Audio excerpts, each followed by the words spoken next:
Good morning, my dear students. মোৰ মৰমৰ ছাত্ৰ-ছাত্ৰীসকল, আজি মই তোমালোকলৈ ক্লাছ 12ৰ মেথমেটিক্সৰ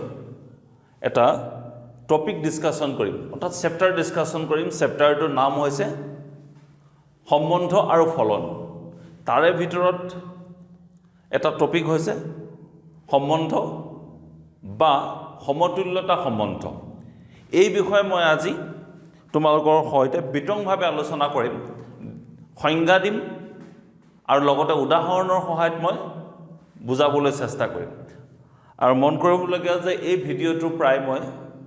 অসমীয়াত অৰ্থাৎ অসমীয়া মাধ্যমৰ শিক্ষাৰ্থীৰ কাৰণে বনাইছোঁ,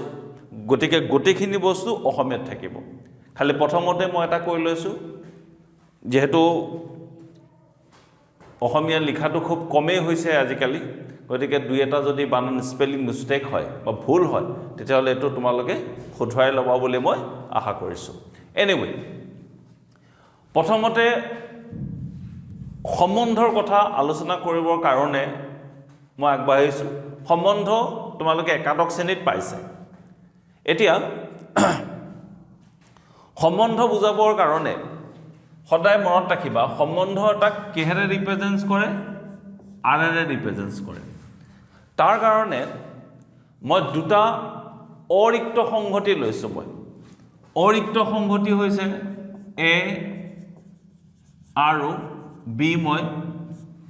লৈছোঁ। অৰিক্ত সংহতি অৰ্থাৎ ফাই নহয়, ইহঁতৰ এলিমেণ্টছ আছে। আৰু এটা কথা,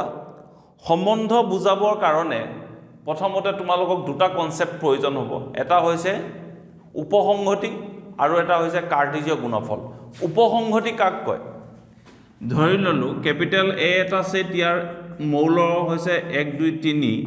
বি এটা সংহতি 2 1 3 4 5 ইয়াৰ মৌল। এতিয়া তোমালোকে দেখিছা এৰ প্ৰত্যেকটো মৌল বিত আছে, চালে দেখিবা। গতিকে মই এই ক্ষেত্ৰত কম এ বিৰ উপসংহতি। অ'কে, আৰু এটা টপিক জানিব লাগিব, সেইটো হৈছে কাৰ্টেজীয় গুণফল এ ক্ৰছ বি। এ ক্ৰছ বিৰ ডেফিনেশ্যন কি? এ কমা বি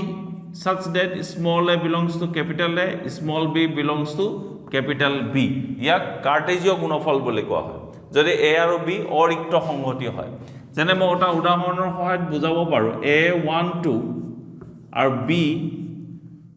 3 4 যদি হয়, আৰু মই যদি তোমাক কওঁ যে এ ক্ৰছ বি উলিওৱা, তেতিয়াহ'লে 1 3 1 4 2 3 2 4। এইটো আমি অলৰেডি পাইছোঁ একাদশ শ্ৰেণীত, এই বিষয়ে আমি আলোচনা কৰিছোঁ। উপসংহতি আৰু কাৰ্টেজীয় গুণফল কাৰ কাৰ? এ আৰু বিৰ মাজত। এতিয়া সম্বন্ধ কথা আলোচনা কৰোঁতে তোমালোকে উপসংহতি আৰু কাৰ্টেজীয় গুণফল এই দুটা বস্তু কনচেপ্ট ক্লিয়াৰ হ'ব লাগিব। 1 নম্বৰ। 2 নম্বৰ কথাটো হ'ল কি, যদি সম্বন্ধ আৰ হয় তেতিয়াহ'লে আৰু আৰ যদি এ ক্ৰছ বিৰ ছাবছেট হয়, মনত ৰাখিবা আৰটো কি হ'ব লাগিব? R is a subset of A cross B. R যদি এ ক্ৰছ বিৰ উপসংহতি হয় তেতিয়াহ'লে আৰক ক'ৰ পৰা ক'লৈ? আৰক কেপিটেল এৰ পৰা কেপিটেল বি লৈ সম্বন্ধ বুলি কোৱা হয়। চবে মনত ৰাখিব। তাৰমানে কনভাৰ্চলি যদি আৰ এৰ পৰা বি লৈ, মনত ৰাখিবা এ আৰু বি হৈছে অৰিক্ত সংহতি, এৰ পৰা বি লৈ সম্বন্ধ, তেতিয়াহ'লে মই ডাইৰেক্ট ইয়াৰ পৰা কৈ দিম R is a subset of, কেতিয়াবা কিছুমানৰ তেনেকৈও লিখে এ ক্ৰছ বি, কোনো প্ৰব্লেম নাই। R is a subset of A cross B. R A cross বিৰ কি? উপসংহতি। এইটো হৈছে সম্বন্ধৰ মূল সংজ্ঞা, আৰু এইটো তোমালোকে অলৰেডি একাদশ শ্ৰেণীত আমি পাইছোঁ। আকৌ যদি এ কমা বি বিলংছ টু আৰ হয়, তেন্তে মনত থাকিব চবৰে, যদি এ কমা বি বিলংছ টু হয়, কেতিয়াবা কিছুমান কিতাপত এ আৰ বি বুলিও লিখে, ন' প্ৰব্লেম। তাৰমানে আৰৰ অধীনত মনত ৰাখিবা a, b ৰ লগত যুক্ত তাৰমানে r ৰ সম্বন্ধৰ সহায়ত a আৰু b ৰ মাজত সম্বন্ধ হৈ আছে r ৰ অধীনত এটুক কয় আৰু কেতিয়াবা মনত ৰাখিবা a r b is nothing but a, b belongs to r হৈ যায় এতিয়া মই থুৰতে সম্বন্ধৰ কথা কলো সম্বন্ধটো হৈছে a আৰু b দুটা অৰিক্ত সংহতি যদি r a cross b ৰ উপসংহতি হয় তেতিয়াহলে r ক a পৰা b লৈ সম্বন্ধ বুলি কোৱা হয় আৰু এটা বস্তু a, b belongs to যদি r হয় তেতিয়াহলে r ৰ অধীনত ইয়াৰ মিনিংটো কি r ৰ অধীনত a, b ৰ লগত যুক্ত এটো বস্তু মনত ৰাখিবা নেক্সট আহিল সম্বন্ধৰ আদিক্ষেত্ৰ আৰু পৰিসৰ একদম সিম্পল ফৰ্মত মই বুজাই দিছো এটা সম্বন্ধৰ ভ্যালুবোৰ সদায় অৰ্ডাৰ পেয়াৰত থাকে মই শৰ্টকাট কৰি পেলাই বুজাই দিছো suppose r is equal to a, b such that small a belongs to capital A small b belongs to capital B a আৰু b হৈছে অৰিক্ত সংহতি এতিয়া ইয়াতে মই জানো ধৰি লোৱা সাপোজ 2 3 ইয়াটো কয় 2 টো কয় প্ৰথম উপাংশ 3 টো কয় দ্বিতীয় উপাংশ এতিয়া এটা সম্বন্ধৰ প্ৰথম উপাংশবোৰে সদায় আদিক্ষেত্ৰ বুজায় আৰু দ্বিতীয় উপাংশবোৰে সদায় পৰিসৰ বুজায় তাৰ মানে r ৰ আদিক্ষেত্ৰ is equal to a such that small a belongs to capital A okay এনেকৈ লিখিম ইয়াত a such that a, b belongs to r হল আৰু r ৰ পৰিসৰ is equal to b such that a, b belongs to r মই এটা উদাহৰণ লৈ লৈছো r is equal to ধৰি লোৱা 2 3 4 5 6 minus 1 এটা যিকোনো এটা মই সম্বন্ধ বুলি যদি লওঁ তেতিয়া হলে মই যদি তোমাক কওঁ r ৰ আদিক্ষেত্ৰ কিমান তেতিয়া হ'ব 2 4 6 তাৰ মানে প্ৰথম উপাংশ কেইটা সেইদৰে r ৰ পৰিসৰ হ'বগৈ দ্বিতীয় উপাংশ 2 5 minus 1 তে মই ডেফিনেশন দিলু তাৰপিছত সম্বন্ধৰ ডেফিনেশন দিলু তাৰপিছত সম্বন্ধৰ আদিক্ষেত্ৰ দিলু আৰু পৰিসৰ বুজাই দিলু ওকে তাৰপিছত নেক্সট টপিক গৈছো মই বিপৰীত সম্বন্ধ হল ইনভাৰ্স অফ r বুলি কয় r ৰ বিপৰীত বা r ৰ বিপৰীতটো কি বস্তু একদম সিম্পল বুজিবৰ কাৰণে এটা এটো পাই মই দেখাই দিব পাৰো r ৰ বিপৰীতক r ইনভাৰ্স প্ৰতীকেৰে নিৰ্দেশ কৰা হয় একদম সিম্পল কনসেপ্ট দিছো মই এক্সাম্পল এটা দিছো r যদি 2 3 4 1 হয় তেতিয়া হলে মই কম r ইনভাৰ্স is equal to 3 2 আৰু 1 4 এবোৰ উদাহৰণৰ সহায়ত মনত ৰাখিবলৈ খুবেই সহজ এবোৰ বস্তু সবে মনত ৰাখিবা এটো r ৰ বিপৰীত শিকালো মই নেক্সট আহিল সম্বন্ধৰ প্ৰকাৰ বা অৰ্থাৎ কিমান প্ৰকাৰৰ তুমি সম্বন্ধ পাবা এতিয়া মই এটা এটা কৈ তোমালোকক দেখাই গৈছো সম্বন্ধৰ প্ৰকাৰ টাইপস অফ ৰিলেশন সম্বন্ধৰ কিমানটা প্ৰকাৰ থাকে নাম্বাৰ 1 যদি r is equal to 5 হয় তেন্তে r ক ৰিক্ত সম্বন্ধ বুলি কোৱা হয় মনত ৰাখিবা যদি r ৰ মানটো 5 হয় তেতিয়া হলে r ক কি বুলি কোৱা হয় ৰিক্ত সম্বন্ধ বুলি কোৱা হয় 2 নম্বৰ যদি r is equal to a cross a হয় তাৰ মানে সেম তাৰ মানে সংহতি দুটা যদি একে হয় তেতিয়া হলে r ক সৰ্বজনীন বা সাৰ্বজনীন সৰ্বজনীন অসমীয়াটো মই চাই লৈছোঁ বানানটো সৰ্বজনীন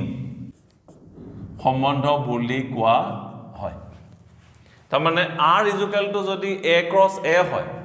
তেতিয়াহ'লে rক কি বুলি কোৱা হয় সৰ্বজনীন সম্বন্ধ বুলি কোৱা হয় এই দুটা টাইপছৰ ভিতৰত থাকে হল মনত ৰাখিবা ৰিক্ত সম্বন্ধ আৰু সৰ্বজনীন সম্বন্ধ জেনেৰেলি বেসিক্যালি এটো একাদশ শ্ৰেণীত পোৱা বস্তু গতিকে একিটা ইমান আমাৰ সমস্যা নাই একিটা অলৰেডি তোমালোকে পাই আহিছা নেক্সট এটা মোৰ যেটো মেইন টপিক অৰ্থাৎ সমতুল্যতা সম্বন্ধৰ লগত এটা শব্দ প্ৰয়োগ হৈছে সেইটো হৈছে সমতুল্যতা এই সমতুল্যতাটো কি বস্তু এটা মই ডিসকাশন কৰিম সবে মন কৰিবা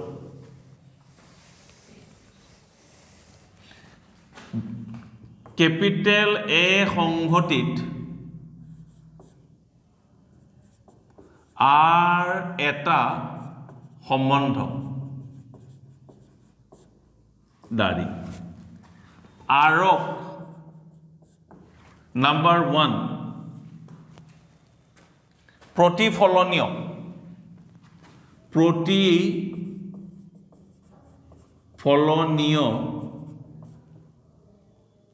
বুলি কোৱা হয় যদিহে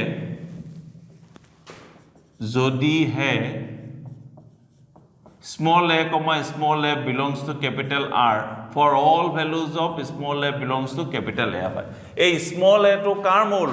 capital A সংঘটি এটা মৌল যদি সম্বন্ধত মৌলবোৰ এনেকুৱা হয় a comma a belongs to হয় তাৰমানে প্ৰথম উপাংশ আৰু দ্বিতীয় উপাংশ একেই থাকিব লাগিব তেতিয়া তাক এই আৰক কি বুলি কোৱা হয় প্ৰতিফলনীয় ইংৰাজীত কয় ৰিফ্লেক্সিভ 2 নম্বৰ প্ৰতিসম সিমেট্ৰিক বুলি কোৱা হয় কেতিয়া যেতিয়া a, b belongs to R this implies b, a belongs to R for all values of a, b belongs to capital A ধৰি ললো a আৰু b কাৰ মৌল capital A ৰ মৌল এতিয়া a, b belongs to R this implies কি হ'ব b,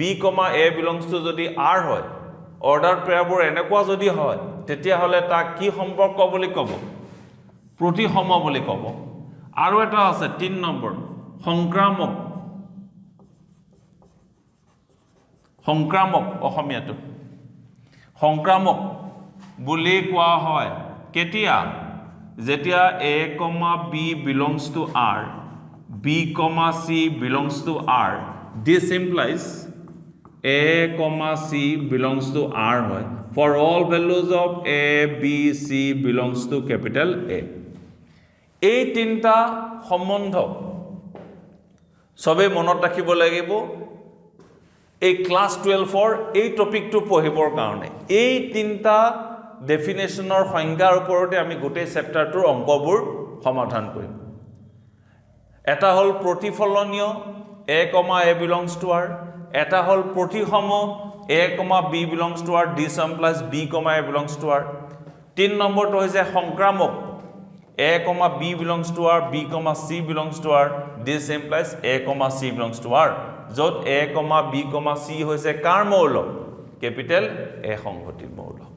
এই তিনটা হল এতিয়া মেইন কথাটো হল যদি কোনো এটা সম্বন্ধ যদি এই তিনটা কন্ডিশন সিদ্ধ কৰে অৰ্থাৎ এটা সম্বন্ধ যদি প্ৰতিফলনীয় হয় প্ৰতিসম হয় আৰু সংক্ৰামকো হয় তেতিয়া হলে আৰক কি বুলি ক'ব সমতুল্যতা সম্বন্ধ বুলি কোৱা হয় সবে মনত ৰাখিবা এটো কথা যদি R সম্বন্ধটো প্ৰতিফলনীয় প্ৰতিসম আৰু সংক্ৰামক হয় তেতিয়া হলে ইয়াক সমতুল্যতা সম্বন্ধ বুলি কোৱা হয় আৰু এইকিটা কেতিয়া পসিবল হ'ব সম্ভৱ হ'ব যদি হে এই তিনটা কন্ডিশন সবে ভালকে মনত কৰা এই তিনটা ঘৰত 2-3 বাৰ কৈ লিখিবা সবে তেতিয়া মনত থাকি যাব তেতিয়া এই কিটা কন্ডিশন যদি মানি চলে তেতিয়া হলে সম্বন্ধটোক ইকুইভ্যালেন্স ৰিলেশন ইংৰাজীত কয় আৰু অসমীয়াত হৈছে সমতুল্যতা সম্বন্ধ বুলি কোৱা হয় আমাৰ পৰীক্ষাত উচ্চতৰ মাধ্যমিক শিক্ষা সংসদৰ পৰীক্ষাত ফাইনেল পৰীক্ষাত তোমালোকে কোৱেশ্চন পেপাৰ ডিসকাশন কৰিলে দেখিবা প্ৰত্যেক বছৰে সমতুল্যতাৰ সম্বন্ধৰ ওপৰত এটাকৈ কোৱেশ্চন আহে হল এই হৈ গল আমাৰ প্ৰথম টপিকৰ জানিবলগীয়া সংজ্ঞা এতিয়া মই ইয়াৰ ওপৰত বেছ কৰি পেলাই তোমালোকক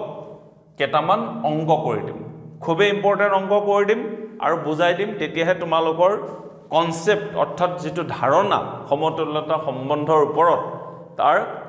জ্ঞান আহৰণ কৰিব পাৰিবা তাৰ কাৰণে মই তোমালোকক আকৌ এবাৰ কৈছো এই তিনটা প্ৰতিফলনীয় প্ৰতিসম আৰু সংকামকৰ যিকিটা মই দিছো এইকিটা তোমালোকে মনত ৰাখিবা অৰ্থাৎ ঘৰত কেবেবাৰো তোমালোকৰ বাহিৰা বহিত লিখি মনত ৰাখিবা এতিয়া মই তোমালোকক কাৰণে দুটামান অংক আজি সলভ কৰি দিম এতিয়া মই এটা প্ৰবলেম লৈছো প্ৰবলেমটো হল এটো এনসিআৰটি টেক্সটবুকৰ তোমালোকৰ টেক্সটবুকৰ 1 নম্বৰ অংক এতিয়া এই প্ৰবলেমটোত এটা সংহতি দিয়া আছে ক্যাপিটেল এ সংহতিৰ মৌল হৈছে 1 2 3 প্ৰাপ্ত 14 আৰু তাত এটা সম্বন্ধ আছে সেই সম্বন্ধটোৰ সংজ্ঞাটো দিছে x, y such that যাতে 3x - y = 0 হ'ব লাগিব তে তোমাক কৈছে এই সম্বন্ধটো এই সংহতিত প্ৰতিফলনীয় হয়নে প্ৰতিসম হয়নে সংকামক হয়নে মই তিনিটা টেস্ট কৰিম তোমাক পৰীক্ষাত এনেকেও দিব পাৰে যে এই ক্যাপিটেল এ সংহতিত আৰ সম্বন্ধটো তলত দিয়া ধৰণে সংজ্ঞা দিয়া হৈছে আৰ সম্বন্ধটো সমতুল্যতা সম্বন্ধ বুজাইনে কোৱেশ্চন এনেকেও আহিব পাৰে খালি এটা কথা মনত ৰাখিবা এই তিনটা কন্ডিশনৰ ভিতৰত যদি এটাই ডিসস্যাটিসফাই হয় বা প্ৰতিফলনীয় যদি নহয় তেতিয়া হলে সমতুল্যতা সম্বন্ধ নহব এনিমে মই এটা টেস্ট কৰো তোমালোকৰ কাৰণে r = এইটো সোৱা সবে 3x - y = 0 1 ৰ পৰা 14 ৰ ভিতৰত এই কন্ডিশনটো কোনে কোনে স্যাটিসফাই কৰিব x ৰ ঠাইত যদি 1 বহাই দিয়া y ঠাইত 3 বহাই দিলে এটা মই কৰি দিছো 3 × 1 - 3 তাৰ মানে কিমান 0 তাৰ মানে মৌল কেটা হল 1 আৰু 3 2 নম্বৰতে ইয়াতে 2 বহুৱা তেতিয়ালে 3 × 2 = 6 আৰু 6 3 বহুৱা 9 4 বহালো এটেত পাতি মই 12 5 বহা যদি বহাও ইয়াত 15 পাতিব লাগিব কিন্তু কথাটো হল কি এই সংহতিত ম্যাক্সিমাম মৌলৰ সংখ্যা কিমানলৈকে গৈছে 14 লৈকে কিন্তু ইয়াতে এটো কি হৈ যাব 5 বহাই দিলে 15 হৈ যাব আউট হৈ যাব গটিকে এটো আৰু অৰ্ডাৰ পেয়াৰ নহব তাৰ মানে এইকিটাই হ'ব এতিয়া প্ৰতিফলনীয়ৰ কাৰণে কি আছিল a, a belongs to r প্ৰতিসমৰ কাৰণে কি আছিল a, b belongs to r this implies b, a belongs to r সংকামকৰ কাৰণে কি আছিল a, b belongs to r b, c belongs to r this implies a, c belongs to কি r এতিয়া দেখা গল ইয়াতে এনেকুৱা ধৰণৰ অৰ্ডাৰ পেয়াৰ আছে নেকি a, a belongs to r তাৰ মানে 1 1 2 2 14 14 does not belongs to r r এটাও ভ্যালু নহয় ইয়াতে that is a, a does not belongs to r for all values of small a belongs to কি capital A এনেকুৱা ধৰণৰ এটো satisfy কৰি থাকা নাই এটো লাইন নিলিখিলেও হয় ওপৰৰ লাইনটো লিখিলেও সাফিশিয়েন্ট এটো তুমি পাবাই মাৰ্ক অৰ্থাৎ ইয়াৰ পৰা মই কি পালো যে r কি নহয় প্ৰতিফলনীয় নহয় আৰ মান পালো এটো তাৰ পিছতে আকৌ মই কি প্ৰমাণ কৰিম প্ৰতিসম হয় নে নহয় মই চেক কৰিম প্ৰতিসমৰ কাৰণে এই কন্ডিশনটো থাকিব লাগিব a, b belongs to r b, a belongs ইয়াত আছে নে এনেকুৱা 1 3 আছে 3 1 আছে নে নাই 2 6 আছে 6 2 আছে নে নাই 39 আছে 90 আছে নে নাই 412 আছে 12 আছে নে নাই তাৰ মানে ইয়াক এনেকেও লিখিব পাৰা 1 3 belongs to R this implies 3, 1 does not belongs to R এটাও নাই that is A, B belongs to R. This implies B, A does not belongs to R for all values of A, B belongs to capital A. এনেকেও লিখি দিব পাৰা no problem অৰ্থাৎ কি নহয় R প্ৰতিসম কি নহয় বাকি আমাৰ কি থাকিল ট্ৰানজিটিভ সংক্ৰামক প্ৰমাণ কৰিব লাগে সংক্ৰামক কৰিবৰ কাৰণে A, B belongs to R or B, C belongs to R this implies A, C belongs to R হ'ব লাগিব তে ইয়াতে সোৱা 1 3 আৰু 3 9 আছে 1 3 belongs to R 3 9 belongs to R this implies 1, 9 1, 9 ইয়াত আছে নে নাই মই কি লিখিম does not belongs to R লিখিম তো অৰ্থাৎ কি নহয় R সংক্ৰামক নহয় তাৰ মানে এতিয়া R এটাও নহয় প্ৰতিফলনীয়ও নহয় সংক্ৰামকও নহয় প্ৰতিসমও নহয় আৰু সংক্ৰামকও নহয় অৰ্থাৎ তাৰ মানে হ'বই নোৱাৰে R সমতুল্যতা সম্বন্ধ হ'বই নোৱাৰে তোমাক যদি পৰীক্ষাত ক'লেহেঁতেন যে এনে এটা সম্বন্ধৰ উদাহৰণ দিয়া যি প্ৰতিফলনীয় কমা প্ৰতিসম আৰু সংক্ৰামক নহয় তেতিয়া তুমি এই উদাহৰণটো মনত ৰাখিলে হৈ গ'ল এটা অংকত কিমানটা বিভিন্ন ৰূপ আছে হেতু এটা ৰূপ এটো টেষ্ট কৰি দিলো হেতু এটা ৰূপ এতিয়া মোটামুটি তোমালোকে মই ভাবো প্ৰবলেমটো বুজিব পাৰিছা লিখি লোৱা স্ক্ৰিনশ্বট মাৰি লোৱা ঘৰত 2-3 বাৰ কৈ প্ৰেক্টিস কৰিবা মই তোমালোকৰ কাৰণে আজি আৰু এটা অংক কৰি দিম যাতে ডেফিনেশনটো সংজ্ঞাটো ক্লিয়াৰ হয় তোমালোকৰ কাৰণে ওকে এটো মই 2 নম্বৰ অংক তোমালোকৰ লৈছো সংহতি ক্যাপিটেল N মানে স্বাভাৱিক সংখ্যাৰ সংহতি আমি সবে জানো স্বাভাৱিক সংখ্যাৰ সংহতি কি আৰৰ সম্বন্ধটো এইটো ধৰণে দিয়া হৈছে এতিয়া মোক টেষ্ট কৰিব দিছে R প্ৰতিফলনীয় প্ৰতিসম আৰু সংক্ৰামক হয়নে মই টেষ্ট কৰিম সবে মনত ৰাখিবা ইয়াতে সংহতিটো ক্যাপিটেল N দিছে আৰু সম্বন্ধটো দিছে এনেকে আৰু x ৰ মানটো 4তকৈ সৰু মানে 4তকৈ সৰু সংখ্যা স্বাভাৱিক সংখ্যা কোন কেইটা 1 2 3 is not it x less than 4 তাৰ মানে x is equal to 1 2 আৰু কিমান 3 তেতিয়া হলে R ৰ সম্বন্ধটো লিওৱাছোন সম্বন্ধটোৰ মান x ৰ ঠাইত 1 বহাম y মান কিমান হ'ব 6 হ'ব 2 বহাম y ঠাইত 7 হ'ব 3 বহালে y is equal to কিমান হ'ব 8 হ'ব আমি তিনটা পালো অৰ্ডাৰ পেয়াৰ এতিয়া এই তিনটা অৰ্ডাৰ পেয়াৰত এলিমেন্টবোৰ মিলি আছে নে সবে চোৱা আছে জানো 1 6 আছে 2 7 আছে 3 8 আছে তাৰ মানে ইয়াতে small a does not belongs to R for all values of small a belongs to capital N এটো আৰু a less than 4 তাৰ মানে মই এটো ক'ব পাৰো এনেকেও লিখিব পাৰা বা ইয়াতে যেহেতু x ৰ মানটো 1 2 3 তাৰ মানে বা 1 1 ও নাই 2 2 ও নাই 3 3 ও নাই এনেকে কৈ থব পাৰা ইয়াতে a টো মান ন্যাচাৰাল নাম্বাৰ দিছো and a less than 4 এই কন্ডিশন তুমিও লগাই দিব পাৰা ওকে এনেকেও লিখিব পাৰা বা কেতিয়াবা কিছুমান কিতাপত এনেকেও লিখি থব here 1 1 2 2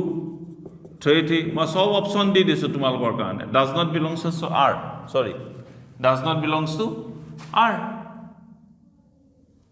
ওকে তো তেতিয়ালে অৰ্থাৎ কি নহয় এনেকে অপচন দি থাকিব কিতাপত কিছুমান কিতাপত সলভ কৰিব অৰ্থাৎ R কি নহয় R প্ৰতিফলনীয়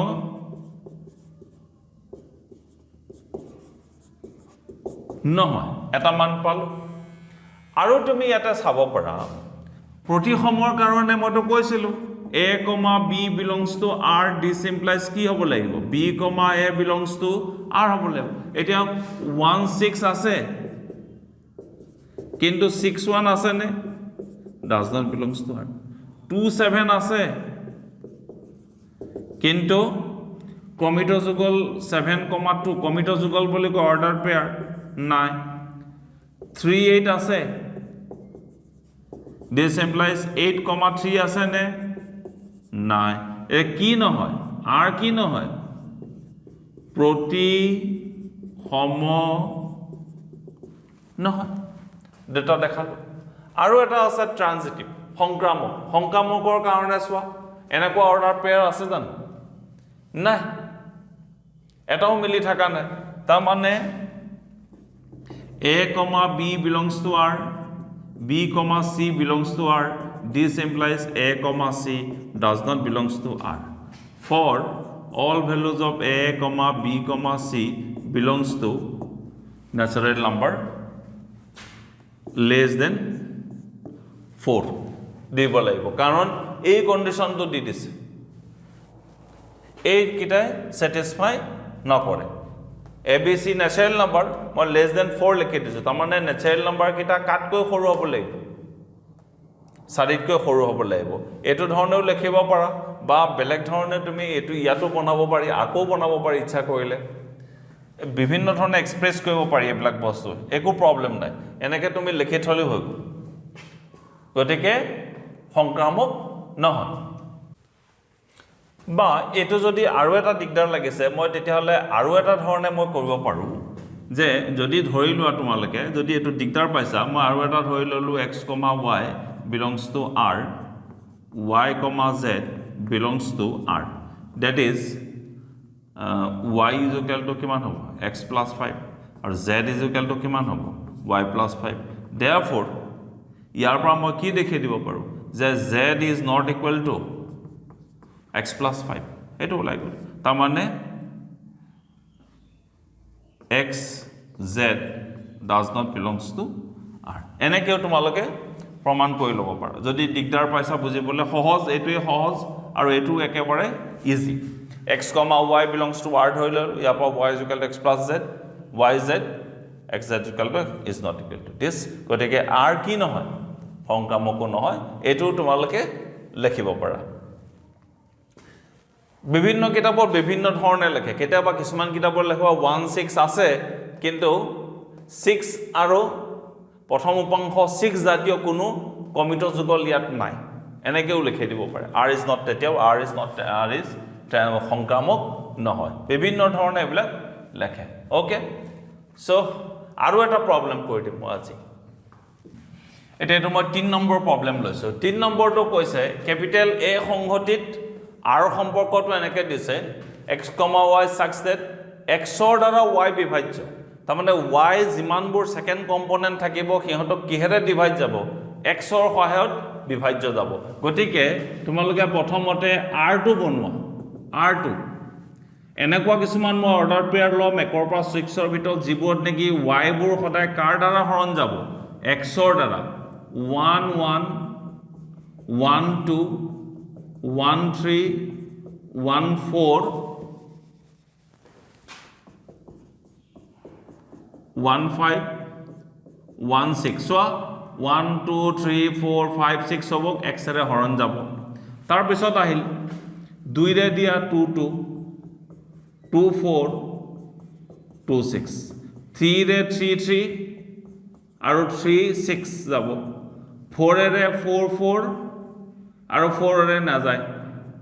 5 ৰে 5 5 আৰু 6 ৰে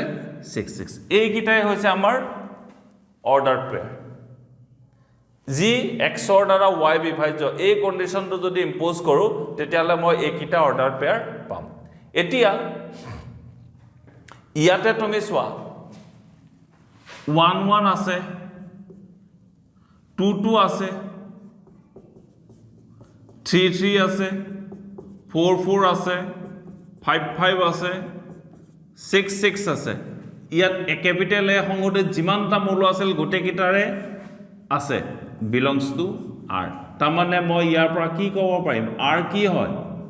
প্ৰতি ফলনীয় হয় ঠিক তেনেকৈ এতিয়া প্ৰতিসম হ'বৰ কাৰণে a, b belongs to r this implies b, a belongs to r আছে নেকি ইয়াত চোৱা 2 4 আছে 4 2 আছে নেকি নাই 2 6 আছে 6 2 আছে নেকি নাই ইয়াতে এনেকৈ লিখি দিলো মই 2 4 belongs to r this implies 4, 2 does not belongs to r আৰু এটা অৰ্ডাৰ পেয়াৰ লেখা তোমালোকে this implies 6, 3 does not belongs to r কাটাকুটি যাব 1/2 থাকিব হাফ থাকিব গতিকে নহয় ঠিক তেনেকৈ r কি নহয় does not belongs to r এটাকে r কি নহয় r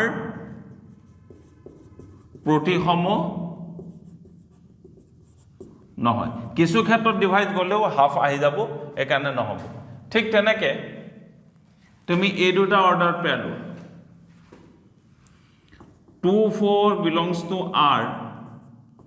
2 6 belongs to r কিন্তু ইয়াতে তুমি চোৱা 2, 2 আহি যাব a, b, b, a, b, b, c, a, c তাৰ মানে 2 6 yes 2 6 আছে নেকি আছে belongs to কি হৈ গ'ল r হৈ গ'ল এটাকে r কি হ'ব r সংক্ৰামক হৈ যাব এটো आंसर হৈ গ'ল ইয়াতে তুমি চোৱা 2, 4 belongs to r sorry to নহব আমি এই দুটা অৰ্ডাৰ পেয়াৰ ল'ব নোৱাৰিম আমি এই দুটা অৰ্ডাৰ পেয়াৰ লৈ ল'ব পাৰোঁ 3 3 আমি ল'ব লাগিছিলে এই দুটা অৰ্ডাৰ পেয়াৰ পৰা 2 3 3 ল'লো belongs to r আৰু 3 6 belongs to r this implies 3, 6 is also belongs to r বা এটো therefore r কি হয় r সংক্ৰামক কেতিয়াবা কিছুমান কিতাপত এনেকৈ লেখা থাকিব x, y belongs to r y, z belongs to r তাৰ মানে কি কাহাৰ কি দ্বাৰা বিভাজ্য y x ৰ দ্বাৰা বিভাজ্য কমা আকৌ ইয়াক z ক y দ্বাৰা বিভাজ্য তেনেকৈ মই লিখি দিম